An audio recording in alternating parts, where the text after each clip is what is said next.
Baik, assalamualaikum warahmatullahi wabarakatuh, Sobat FMIPA. Kembali lagi bersama Bincang Tokoh FMIPA BPM FMIPA. Jadi sekarang kita mengundang salah satu tokoh yang sangat luar biasa di FMIPA, tokoh ikonik tahun ini ya, maksudnya di FMIPA ya, yaitu Kak Abdillah Maulana Farhan. Nah, udah ada yang kenal belum sama beliau? Jadi beliau ini adalah salah satu ikon. Kenapa kok bisa dibilang salah satu ikon? Karena beliau ini sekarang sudah menjabat sebagai Ketua BEM FMIPA tahun 2023 sampai tahun 2024. Nah, mungkin dari Kak Farhan bisa perkenalan dulu nih Kak. Ya, oke, terima kasih Tentrem. Perkenalkan, saya Abdillah Maulana Farhan, bisa dipanggil Farhan. Benar yang dikatakan tadi bahwasanya sekarang mendapatkan amanah untuk menjadi Ketua BEM FMIPA. Namun untuk periodenya mungkin saya rawat ya hanya 2023, tidak sampai 2024. Karena kalau misalnya sampai 2024 mungkin adalah yang lebih unggul daripada saya. Oh iya. Mungkin. Ya. Nanti kejar Pak Jokowi ya. Oh aduh. 2 periode.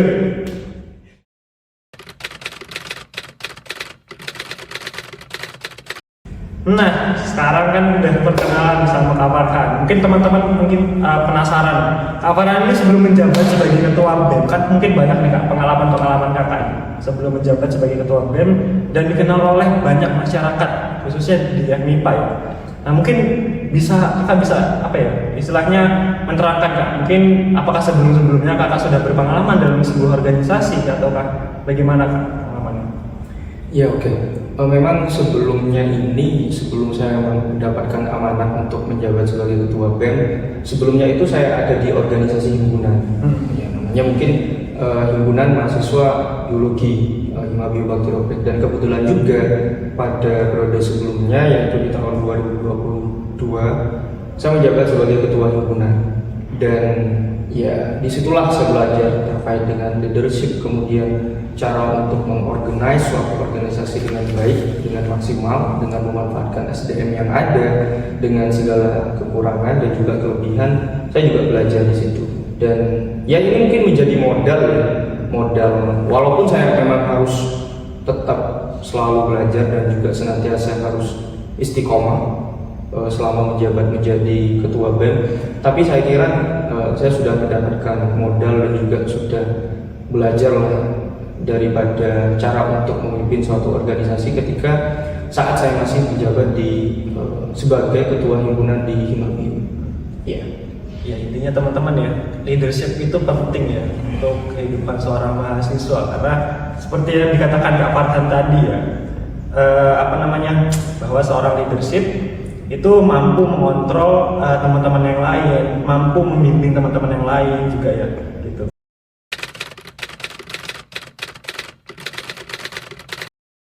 Ya Kak, untuk kayak kegiatan-kegiatan positif Kakak gitu ya, mungkin banyak ya Kak kegiatan positif Kakak ya. Itu salah satu yang menjadi syarat seorang pemimpin, khususnya Kakak yang sudah menjabat sebagai Ketua BEM. Itu apakah hanya leadership aja Kak atau bagaimana Kak? Mungkin Kakak bisa menjelaskan Kak. Iya, sebenarnya untuk terkait dengan leadership itu mungkin banyak mahasiswa ataupun banyak ketua yang ada di organisasi memiliki jalan masing-masing dan juga cara masing-masing ya, dan juga dalam berkegiatan mungkin berbeda-beda. Untuk saya pribadi terkait dengan kegiatan positif apa yang biasanya dilakukan dan juga seringkali saya pilih, selain ya, saya juga kuliah, kemudian saya juga beraktivitas di luar. Selain itu saya juga aktif dalam kegiatan perlombaan, di mana untuk perlombaannya memang yang saya pilih itu adalah di bidang akademik dan spesifik ya LKTI. Walaupun saya juga pernah aktif di Olimpiade, tetapi untuk sekarang saya lebih enjoy-nya, saya lebih senangnya, saya lebih sukanya itu memang di LKTI basically.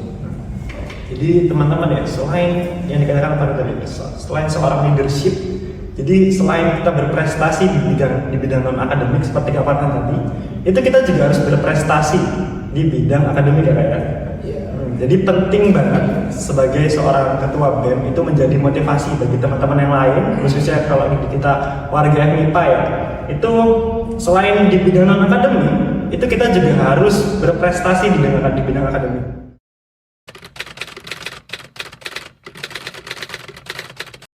Nah, untuk bidang akademiknya kan, itu kakak sudah pernah menjuarai berapa perlombaan kan? Mungkin bisa jadi motivasi nih untuk teman-teman kan? Ya, lagi-lagi mungkin yang saya bisa dapat konfirmasi terkait dengan prestasi. Prestasi itu luas menurut saya pribadi terkait dengan arti secara harfiah. Kita dapat mengerjakan tugas kuliah, dapat mengerjakan dan juga dapat menyelesaikan laporan praktikum secara tepat waktu dengan semaksimal mungkin, itu menurut saya sudah prestasi. Tetapi kalau berbicara terkait dengan kompetitif ataupun kompetisi, alhamdulillah mungkin ada beberapa lah dari saya terkait dengan kegiatan kompetisi tersebut. Saya pernah di tingkat regional pernah, di nasional pernah, dan ya doakan saja. Dan alhamdulillah juga mungkin ya sudah pernah di internasional, tapi juga harus tetap belajar. Untuk secara kuantitas mungkin saya tidak terlalu hafal terkait dengan perlombaan apa saja yang saya ikuti, tetapi saya berusaha untuk tetap masih haus akan bidang tersebut lah. Yang pada intinya mungkin saya merasa di mahasiswa luar sana mungkin masih ada yang lebih baik dan juga ada yang lebih banyak prestasinya daripada saya. Jadi saya tidak bisa berbicara prestasi saya ada 5, ada 10, ada 15, ada 20, enggak. Tapi saya seringkali mengatakan bahwasanya prestasi saya masih ada yang lebih banyak. Maksudnya ada mahasiswa yang lebih banyak daripada saya. Mungkin itu yang bisa saya jawab. Siap, itu ya.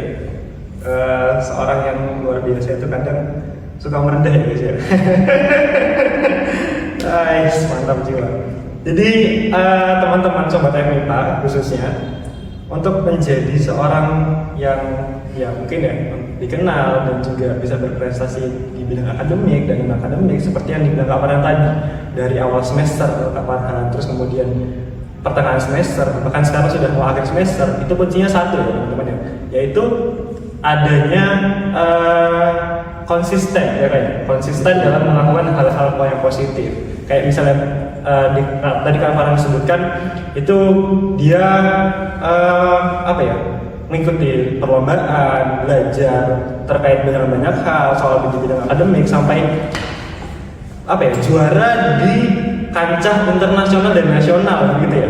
Jadi itu yang membuat seseorang itu menjadi luar biasa. Maksudnya selalu berprestasi dan kemudian diamanahkan menjadi seorang, tadi disebutkan ada ketua HMJ, kemudian di semester akhir dia menjabat sebagai ketua BEM ya. Jadi kuncinya yang pertama itu adalah konsistensi ya teman-teman ya.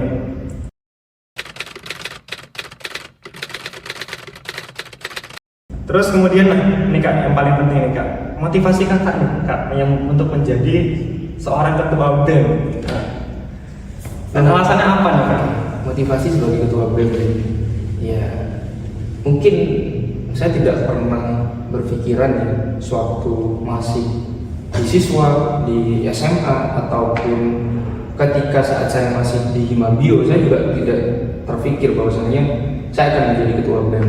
Tetapi motivasi yang ada di saya sendiri, kenapa akhirnya saya memutuskan untuk mencalonkan diri sebagai ketua BEM adalah kalau berbicara secara terus terang, ini adalah dari teman-teman saya. Karena mungkin ya ada beberapa yang mendorong banget untuk saya maju sebagai ketua BEM. Mungkin juga ada yang istilahnya kurang mendukung lah. Itu juga pastinya juga ada, karena kan dalam kehidupan ataupun dalam suatu pilihan ada yang pro, ada yang kontra.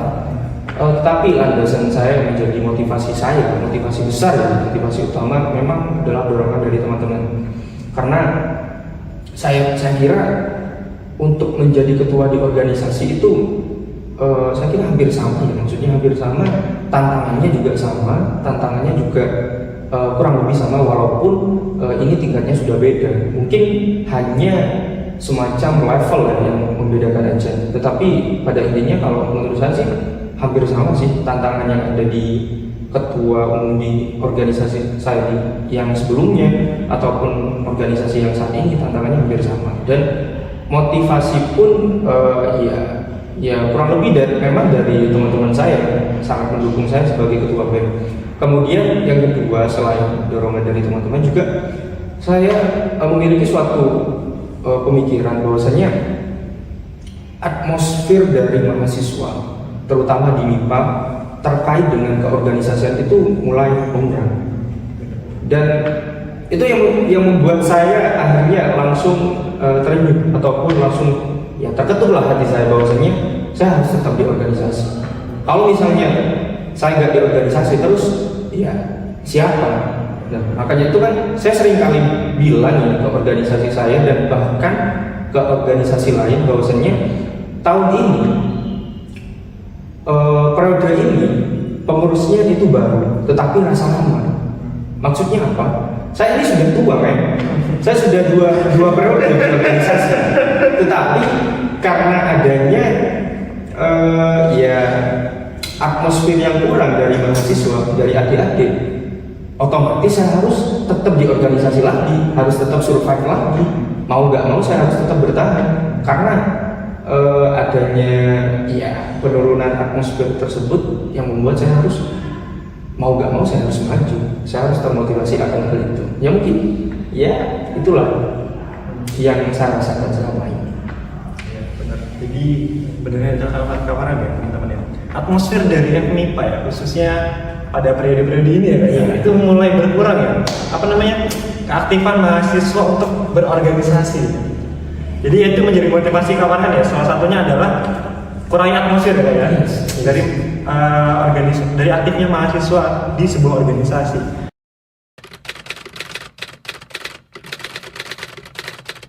Nah Kak, pentingnya berorganisasi Kak untuk dari Kak Farhan sendiri Kak selama menjabat sekarang 3 periode ya. Sudah 3 periode Kak Farhan menjadi seorang yang berorganisasi di kemahasiswaan. Nah Kak, untuk pentingnya organisasi sebagai seorang mahasiswa selain dari prestasi di akademik ya teman-teman ini, untuk yang non akademik apa Kak? Oh iya. Kalau terkait dengan benefit yang saya rasakan selama ini banyak ya. Yang paling penting itu adalah relasi. Relasi itu sangat penting. Sebelum saya menjadi ketua himpunan dan juga ketua BEM, saya tuh sangat minim akan relasi. Kalau misalnya ditanya, kamu punya kenalan nggak di FEB? Pada saat itu, saat saya masih belum nyemplung lah di organisasi, ya pastinya saya bilang saya nggak ada kenalan. Di FISIP apakah ada kenalan? Ya nggak ada. Apalagi kita kan online kan, di awal tahun kita menjadi mahasiswa itu online. Ya kita minim akan relasi.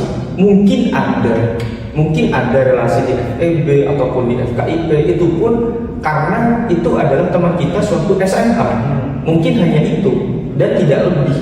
Nah makanya itu yang paling saya rasakan ketika saya sudah menjadi ketua himpunan dan juga saat ini apalagi menjadi ketua BEM, relasi saya itu semakin kuat, semakin banyak.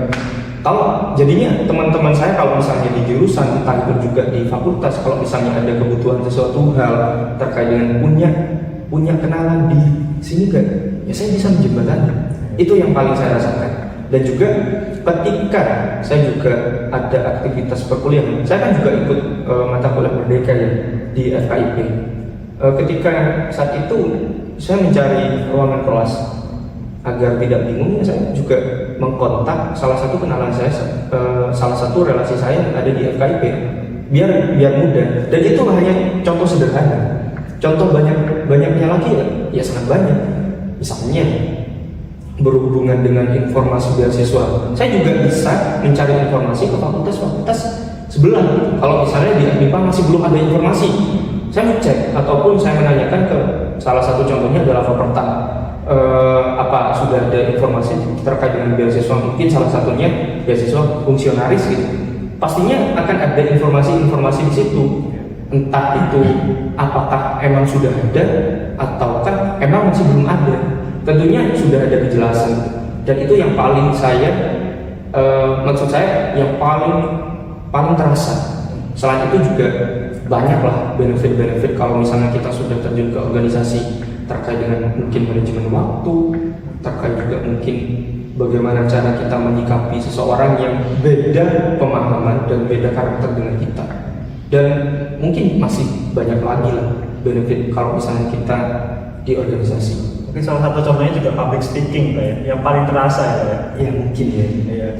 Karena teman-teman semua ya, kalau yang kita sadari ya selama ini mungkin teman-teman yang biasanya tidak ikut organisasi dengan organisasi mungkin bisa dibedakan jadi public speakingnya juga ya Pak, ya. Mungkin. Karena kelihatan banget tuh, orang yang sering menghadapi seseorang dan orang yang kadang dan orang yang tidak berorganisasi kan biasanya tidak sering menghadapi, maksudnya menghadapi banyak orang ya.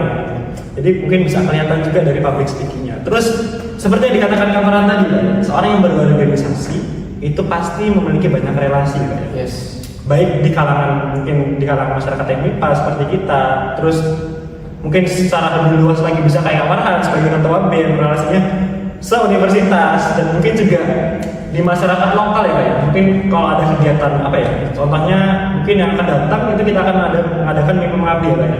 Dari BEM itu akan mengadakan mimpi mengabdi. Nah relasinya itu tidak hanya di sekeliling universitas apa ya, tidak hanya di ruang lingkup universitas saja Pak ya. Mungkin juga dari bisa dari masyarakat lokal sekitar dan sebagainya ya.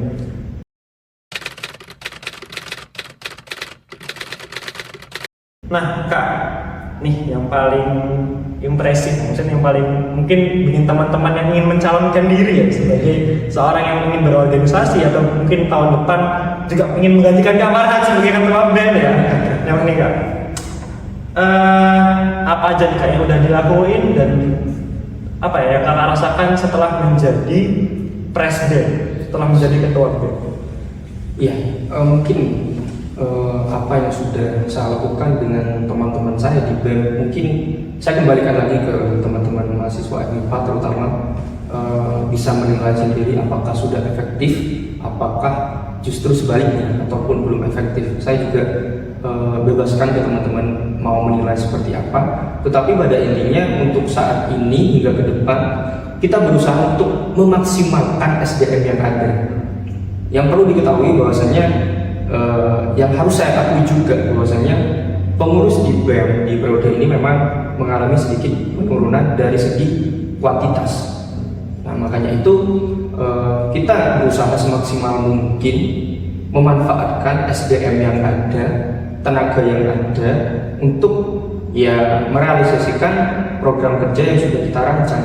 Mungkin perbandingan antara periode kemarin dengan periode saat ini mungkin ada beberapa program kerja yang akhirnya kita masih belum untuk direalisasikan, karena memang juga saya memperhatikan kuantitas dari pengurus saya, adik-adik saya, keluarga saya yang ada di BEM, apakah mampu melaksanakan program kerja dengan ya yang sangat banyak, apakah mampu atau tidak. Pastinya kalau dari hati saya mungkin saya sangat yakin pengurus saya ini mampu, tetapi saya juga memikirkan terkait dengan faktor fisik dan juga faktor perkuliahan juga, karena kan tugas utama kita juga tidak bisa dipungkiri adalah kuliah. Apalagi yang semester 6, habis ini semester 7 akan menghadapi tugas akhir, akan mungkin di semester 7 sudah ada perencanaan terkait dengan sempro atau bahkan penelitian-penelitian lebih lanjut, dan itu juga saya harus toleransi terkait dengan persiapan ataupun perencanaan yang seperti itu. Oleh karena itu yang bisa saya jawab adalah kita tetap optimis dan tetap akan mengusahakan semaksimal mungkin dengan SDM yang ada terkait dengan pelayanan, terkait dengan akademik, terkait dengan non-akademik, pastinya akan kami usahakan semaksimal mungkin. Ya, mungkin itu ya, teman-teman yang ingin menjadi penerus organisasi seperti kita-kita, seperti Kak Farhan ya, bisa dipersiapkan ya. Banyak benefitnya Kak ya, sebagai seorang yang ikut berorganisasi.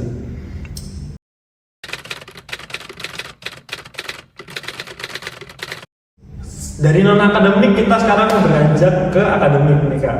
Kalau Kak Farhan kan banyak berprestasi ya, ternyata prestasinya lumayan, bukan lumayan, sangat banyak ya, bahkan ada di kancah internasional. Kak, tips dan triknya nih Kak, apa namanya, kok bisa sih Kak, Kakak maksudnya bisa banyak prestasi, bahkan selain di non akademik Kakak juga kok banyak prestasi di akademik Kak. Kasih dan tips and triknya nih Kak, dari Sobat FIPA. Oke. Kalau bicara terkait dengan tips and trik, kalau dari saya pribadi, saya mungkin kalau teman-teman yang lain di luar sana mungkin motivasimu untuk berprestasi siapa? Mungkin saya mengidolakan mungkin ya Cristiano Ronaldo, Lionel Messi. Kalau misalnya itu di sepak bola, kalau misalnya mungkin di kegiatan internasional mungkin Jerome Pauline ataupun siapalah gitu. Kalau dari saya pribadi, motivasi saya adalah saya sendiri. Kenapa? Saya pernah mengatakan, karena sorry itu saya juga kalau boleh jujur, saya itu tidak, saya boleh jujur awal mula untuk kuliah di FIPA nggak ada pemikiran sama sekali untuk kuliah di FIPA. Ya karena adalah bidang saya sendiri yang saya tuju suatu di SMA. Tetapi karena saya sudah mendapatkan rezeki lah ataupun mendapatkan jalan untuk di FIPA, ya mau nggak mau saya harus terima dengan lapang dada dan saya harus mampu survive dan explore di FIPA.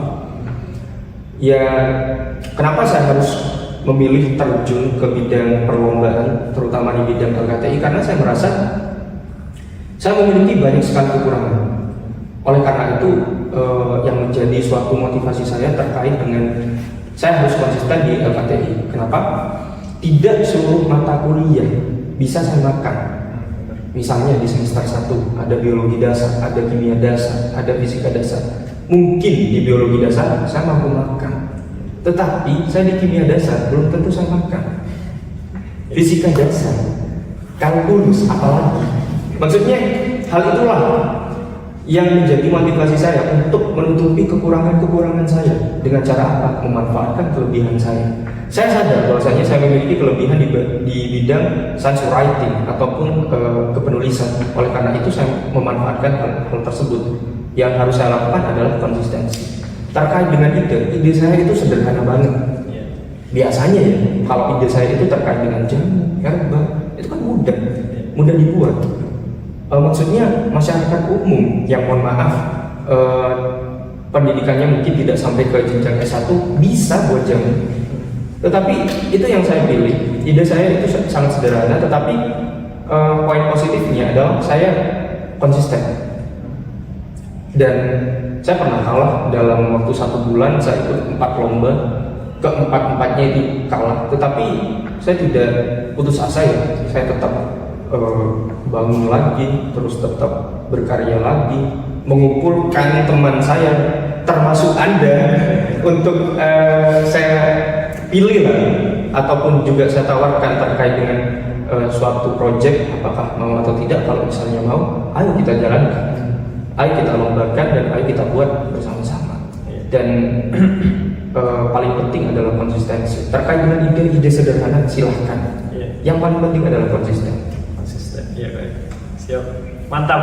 Buat sobat FIPA, nah itu tips and trick ya guys ya. Jadi ide yang sederhana pun bisa apa ya? Bisa menjadikan kayak menjadi sebuah luar biasa ketika di situ ditaruh ada inovasi ya Pak. Jadi teman-teman yang belum berprestasi dan kok bingung sih, aku harus mulai dari mana ya gitu ya.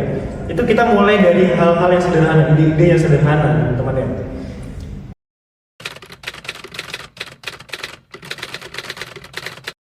Kak, ini ada pertanyaan lagi nih Kak. Kenapa sih Kak? Kan ada nih Kak, kayak bidang-bidang akademik yang lain yang mungkin lebih menarik Kak, dari LKTI. Kenapa kok bisa tertarik dengan LKTI Kak? Iya, memang banyak ya. Salah satu contoh bidang yang lain adalah Olimpiade. Olimpiade sempat saya ikuti. Saya 2 kali ikut Olimpiade. Dalam 2 kali itu saya sekali menang dan sekali kalah. Pada intinya kenapa yang saya pilih adalah LKTI? Saya kira LKTI itu adalah selaras dengan tujuan mahasiswa, dengan output mahasiswa. Output dari mahasiswa kan ketika sudah lulus adalah TA, skripsi, paper, Dan LKTI outputnya apa? Juga paper. Nah, makanya itu saya juga mengikuti LKTI dalam rangka untuk melatih skill saya dalam kepenulisan agar pada saat TA mungkin sudah ada bekal, walaupun mungkin nggak banyak sih, mungkin 20% lah bekal saya di TA dengan cara mengikuti di LKTI. Tetapi pada intinya LKTI ini sudah saya ikuti sejak SMA. Tetapi bukan berarti teman-teman yang di SMA belum pernah ikut LKTI terus kemudian pada saat menjadi mahasiswa ikut LKTI kemudian berpeluang minim, itu tidak juga. Tetapi kalau kita mau berusaha juga mau belajar pastinya juga bisa. Dan kemudian kenapa harus LKTI? Ya itu yang bisa saya jelaskan bahwasanya LKTI selaras dengan output mahasiswa dan LKTI itu sangat luas, bisa dimasuki oleh seluruh bidang baik itu saintek dan juga humaniora, banyak sekali bidangnya. Kemudian selain LKTI sebenarnya saya juga menggeluti bidang PKM ya. Walaupun ya sayangnya ya namanya juga rezeki, ternyata saya lebih survive di LKTI, sedangkan di PKM mungkin saya paling bagus di PKM itu di PKM Raya ya tahun 2021, dan itu hanya PKM regional di universitas. Pada intinya masing-masing mahasiswa memiliki kelebihan masing-masing. Kamu mau milih di Olimpiade silahkan, asalkan konsisten. Kamu mau milih di LKTI silahkan, PKM silahkan, bahkan di non akademik juga silahkan, misalnya sepak bola, futsal silahkan. Pada intinya yang kalian pilih, yang kamu pilih, kalau menurut saya pribadi harus konsisten dan juga harus dimaksimalkan. Yang harus bertanggung jawab dengan pilihannya ya kayak. Ya mungkin. Ya sebenarnya nih Pak, tadi kita sudah mendengar dari Kak Farhan ya, soal berprestasi di bidang non akademik juga ada di bidang akademik.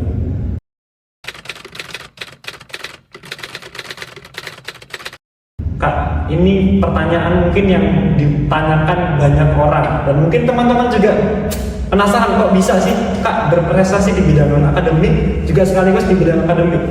Pembagian porsi waktunya bagaimana Kak seharian Kak?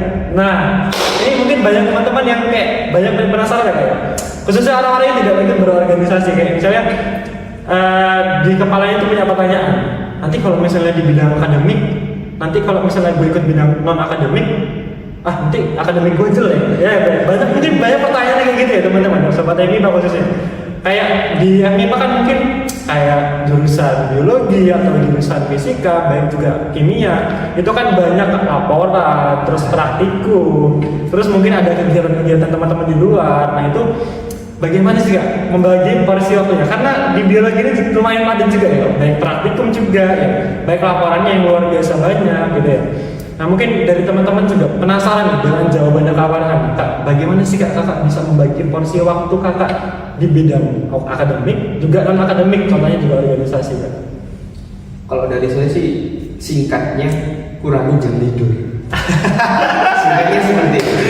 Kurangi jam tidur. Kurangi jam tidur. Karena yang ada di pikiran saya bahwasanya mumpung saya masih menjadi mahasiswa, saya harus menikmati status saya sebagai mahasiswa. Caranya seperti apa? Memang kalau jawaban dari mungkin banyak mahasiswa juga pakai yang namanya skala prioritas. Nah itu juga berlaku untuk saya pribadi, tetapi skala prioritas bagi saya adalah harus memaksimalkan semuanya. Di misalnya dalam 24 jam ini di hari aktif ya misalnya, entah itu Senin atau Selasa, saya biasanya terkait dengan waktu ataupun jam di range waktu siang pagi hari hingga siang hari saya harus fokus di kuliah. Kemudian range waktu dari siang ke sore hingga ke malam saya harus fokus di range organisasi. Kemudian pertanyaannya, tugas-tugas saya, laporan saya, bahkan perlombaan saya dikerjakan kapan? Pada saat malam hari, bahkan tengah malam. Range antara waktu jam 11 hingga jam 12, dalam waktu 1 jam saya harus menyelesaikan entah itu tugas, entah itu LKTI. Gak harus selesai, yang penting ada progres. Kemudian kelewat jam 12 saya harus tidur. Prinsip saya seperti itu. Kemudian saya harus bangun di jam 4, ya karena saya muslim saya harus sholat. Dan setelah sholat mungkin ya manusiawi lah, mungkin sempat ketiduran atau sempat apa. Tapi kalau misalnya kita nggak sempat ketiduran, terkadang saya juga sedikitnya menyicil tugas saya. Tapi kalau misalnya setelah subuh itu saya jarang ya terkait dengan tugas LKTI, tapi lebih-lebih ke tugas kuliah. Karena saya juga sadar ya bahwasanya antara tugas kuliah dengan tugas saya di perlombaan masih lebih banyak di kuliah. Jadi skala prioritas itu juga berlaku di saya, tetapi skala prioritas versi saya adalah memaksimalkan semuanya. Jangan sampai ada yang dilepas salah satu. Maksudnya, oh tugas ini bisa lah kalau misalnya saya telat. Jangan. Kalau misalnya kita bisa tepat waktu ya kita harus tepat waktu. Prinsip saya adalah kalau misalnya tugasmu itu telat, pengumpulan itu telat, kalau memang itu sudah menjadi ambang batas kemampuan, saya kira tidak bisa ditoleransi, asalkan benar-benar menjadi kapasitasmu. Tetapi kalau misalnya kamu bisa mengusahakan tugasmu agar tepat waktu, ya harus tepat waktu. LKTI-mu yang harus disubmit secara tepat waktu, apalagi LKTI. LKTI kalau misalnya sudah terlambat submit, entah itu 1 menit, 5 menit, wassalamualaikum, pastinya tidak akan diterima. Setidaknya ya memaksimalkan waktu. Dan ya benar, harus saya akui bahwasanya selama saya berada di organisasi, saya harus mengerjakan tugas dan juga saya harus mengerjakan LKTI saya. Ya, saya menyadari bahwasanya jam tidur saya harus saya kurangi. Tetapi positif. Ya mungkin itu ya tips and trick dari saya. Tapi sebenarnya ya. Tapi itu ya, maksudnya dari 1 minggu itu dari Senin sampai hari Sabtu kemudian Minggu itu selalu full ya kegiatan kan?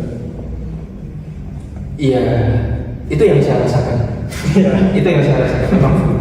Kemarin ya, contohnya hari ini saya harusnya mungkin aktivitas saya hari ini hanya mungkin mempersiapkan beberapa hal terkait dengan studi saya, tetapi karena mungkin ada kegiatan yang ini, ya saya harus manajemen waktu lagi. Oleh karena itu, saya juga konfirmasi kan ke teman-teman BPM Podcast ini bahwasanya saya bisanya di pagi hari, kalau misalnya di siang hari saya sudah ada acara lain. Ya mungkin lebih ke manajemen waktu yang sebenarnya sederhana. Dan apakah full ya? Ya itu yang saya rasakan, memang full dalam waktu satu minggu. Tetapi maksudnya full itu bukan berarti kita jam sekian ini harus ada acara, enggak juga sih. Tapi saya juga sadar sesibuk-sibuknya mahasiswa pasti ada entah itu 2 jam atau 3 jam jeda itu renggang. Dan waktu senggang itu ataupun renggang itu biasanya saya manfaatkan dengan sebaik mungkin, entah itu mungkin tidur sejenak ataupun istirahat sejenak, makan, itu pasti saya manfaatkan.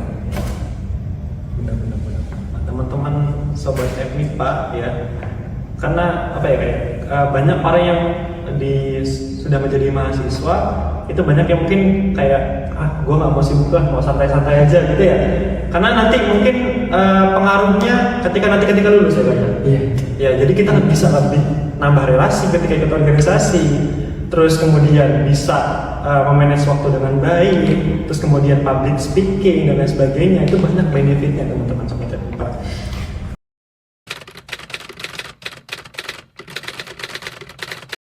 Nah kak, selama kakak ikut berorganisasi juga, kan 3 periode juga banyak, maksudnya sudah 3 tahun kan ikut organisasi, bahkan sekarang sudah menjadi ketua BEM. Itu kak suka dukanya kan ketika ikut berorganisasi? Karena dari tadi kita bahas benefitnya ya, mungkin sekarang kita bisa membandingkan ya antara suka dan duka antara orang yang ikut berorganisasi dan ketika tidak ikut berorganisasi kan. Kalau dari suka sendiri banyak ya, terutama ya mungkin ya kalau boleh jujur ya, akhirnya dengan kita berorganisasi mungkin sedikitnya lebih dikenal di kalangan mahasiswa. Mungkin walaupun hanya saya sebagai ketua BEM, mungkin yang kenal saya lebih banyak di FMIPA, itu pun nggak semua ya kenal dengan saya, tetapi pada intinya kita sudah mulai dikenal, branding kita sudah dikenal juga sama mahasiswa yang lain, entah itu kelebihan kita, entah itu mungkin kita memiliki suatu karya, mungkin lebih dikenal dengan kita mengikuti organisasi. Sukanya banyak sih, dengan cara kita manajemen waktu, dengan kalau misalnya kita sudah berhasil menyelenggarakan program kerja yang cukup besar, itu happy-nya sangat terasa sih. Misalnya kegiatan pengabdian itu kan kita terjun ke masyarakat, apalagi medannya itu sangat sulit. Saya juga pernah jatuh ketika mau pelaksanaan pengabdian juga sempat jatuh, tapi setelah diingat-ingat itu lucu dan menjadi kenangan ya. Dan itu ya akhirnya oh saya pernah jatuh di sini. Itu menjadi kenangan, dan ketika kita lewat di lokasi pengabdian kita, tentunya kita ya, teringat lagi akan memori-memori kita dengan masyarakat setempat, dan kita juga akan dikenal sama masyarakat di sana, walaupun mungkin ada beberapa yang sudah lupa dengan kita, karena juga kan masyarakat banyak kerjaan, mungkin ya lupa gitu. Kemudian ya, banyak sih sukanya dengan kita berinteraksi dengan anggota kita, dengan teman-teman kita, banyak ya. Kemudian untuk dukanya sendiri ya, kalau dari saya sendiri untuk duka ini ya manusiawi. Terkadang saya iri dengan mahasiswa yang tidak memiliki kegiatan sebanyak kita di organisasi. Di hari Minggu kita terkadang rapat ataupun terkadang kita merealisasikan program kerja yang tidak di organisasi, mungkin ya menugas, mengerjakan laporan, dan itu terkadang di hati saya iri. Wah, teman saya sudah selesai mengerjakan tugas, saya masih duduk di sini, di ruangan sini.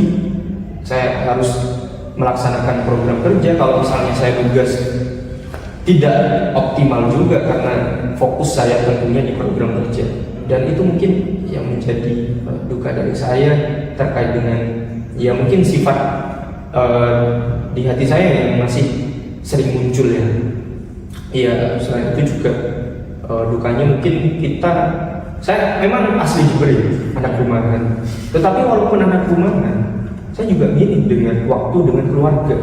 Karena kan saya pulangnya malam hari, dan bahkan dalam 24 jam mungkin juga saya nggak ketemu dengan salah satu anggota keluarga saya. Saya juga pernah mengalami 24 jam saya pulang sekitar jam 11 malam.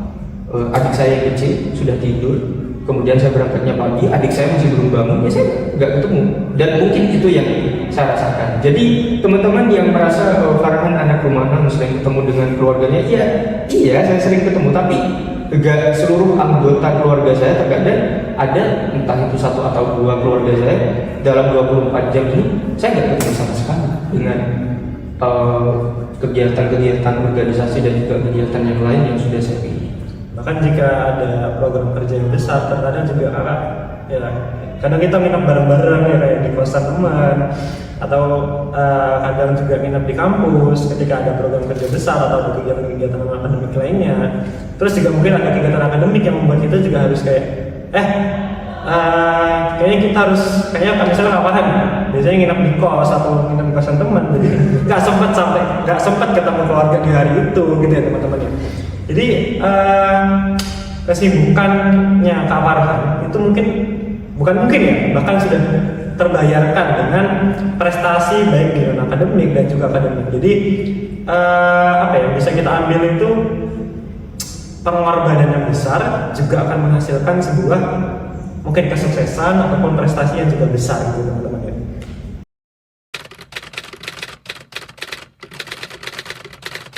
Teman-teman mungkin banyak yang penasaran soal Kak Farhan untuk semester depan Kak. Rencana ke depan ya mungkin saya juga harus penelitian. Saya harus segera mungkin menyelesaikan penelitian saya terkait dengan tumbuhan ya kalau saya. Kemudian saya juga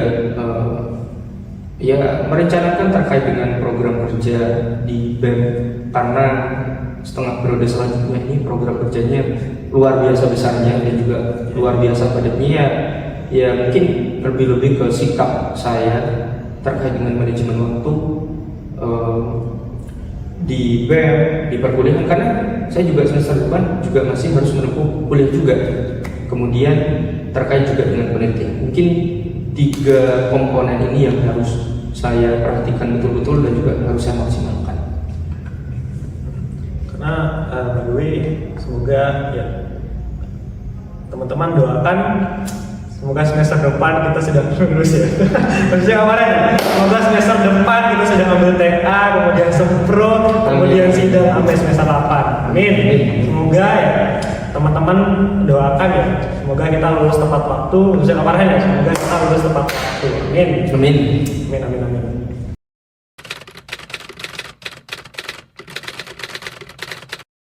Kak, mungkin teman-teman dari Sobat FMIPA ingin mendengarkan pesan moral, maksudnya bukan pesan moral ya, pesan dan kesan untuk mahasiswa FMIPA khususnya Pak ya, sebagai apa ya, motivasi lah buat teman-teman kok saya harus bisa nih kayak menjadi orang yang berprestasi di bidang non akademik dan akademik, jadi seimbang gitu kan. Mungkin ada pesan dan kesan Kak untuk sobat-sobat FMIPA Kak.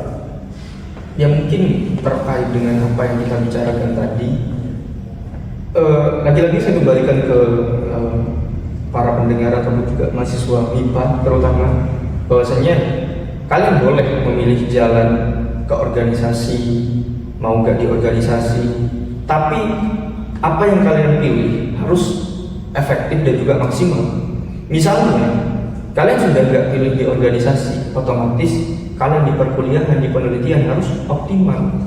Kalau misalnya kalian sudah gak di organisasi tapi perkuliahan kalian mohon maaf kurang maksimal, terus apa bedanya dengan kita yang ada di organisasi dengan intensitas kegiatan kita yang sangat banyak.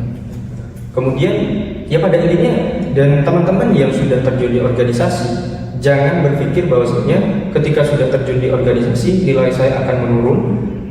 Kegiatan kita, kalau kegiatan pastinya akan lebih banyak ya, tetapi pada intinya sugesti dan juga pemikiran terkait dengan kalau misalnya saya sudah di organisasi nilai saya akan turun, tolong itu dihilangkan. Karena di organisasi kita memiliki relasi, kita memiliki teman-teman yang sebenarnya tidak harus membahas terkait dengan organisasi doang, tetapi juga bisa membahas terkait dengan tugas perkuliahan. Ya oleh karena itu yang sering saya kemukakan ke teman-teman bahwasanya jangan ragu untuk berorganisasi. Dengan organisasi kita mampu banyak relasi, baik itu dengan mahasiswa, bahkan dosen, karyawan yang ada di universitas, dan banyak lagi relasi yang akan kita peroleh. Ya mungkin itu bisa dipertimbangkan lah sama teman-teman mahasiswa MIPA terutama. Ya mungkin teman-teman semua yang masih belum mau berorganisasi ya, karena mungkin takut nanti gue sibuk lah, nanti gue banyak kegiatan lah dan lain sebagainya, nanti kuliah gue keteteran lah. Nggak seperti itu ya guys ya, maksudnya sugesti itu hanyalah sugesti sebelaka. Jadi kayak mungkin banyak orang-orang yang ikut berorganisasi yang kayak berpikiran dan kayak memberikan pesan kepada adik-adiknya, jangan ikut organisasi lah, nanti banyak kesibukan, nanti banyak kegiatan, benefitnya nggak ada dan lain sebagainya. Justru orang-orang yang berorganisasi kayak misalnya Kaparahan ya, itu malah berprestasi di bidang akademik, baik di bidang akademik ya guys ya. Tergantung tadi seperti yang di bidang Kaparahan, itu kita harus konsisten dan bertanggung jawab atas pilihan kita. Nah teman-teman yang ikut non akademik, maksudnya nggak ikut organisasi, itu kita harapkan ya, itu bisa lebih optimal dalam kegiatan, dalam bidang akademiknya gitu ya. Ya mungkin Sobat FMIPA, terima kasih banyak ya. Jangan lupa follow dan subscribe YouTube-nya BPM FMIPA, dan jangan lupa pantengin terus bintang tokoh kegiatan kita, baik dengan Kaparahan dan selanjutnya dengan tokoh-tokoh yang lain. Pantengin terus YouTube-nya dan juga jangan lupa follow IG BPM FMIPA. Kita terima kasih dulu kepada Kaparahan ya Pak ya, sudah mau diundang dalam bincang tokoh yang kedua ya untuk periode ini, bincang tokoh pada hari ini. Dan jangan lupa pesan dan kesan dari Kaparahan untuk sobat-sobat FMIPA, semoga bisa menjadi motivasi dan menjadi pertimbangan untuk teman-teman sobat FMIPA yang ragu untuk berorganisasi ya Pak ya. Oke, mungkin sekian dari saya, Muhammad Tentrem Wijaya sebagai moderator. Saya ucapkan terima kasih kepada teman-teman semua, khususnya sobat FMIPA. Wassalamualaikum warahmatullahi wabarakatuh.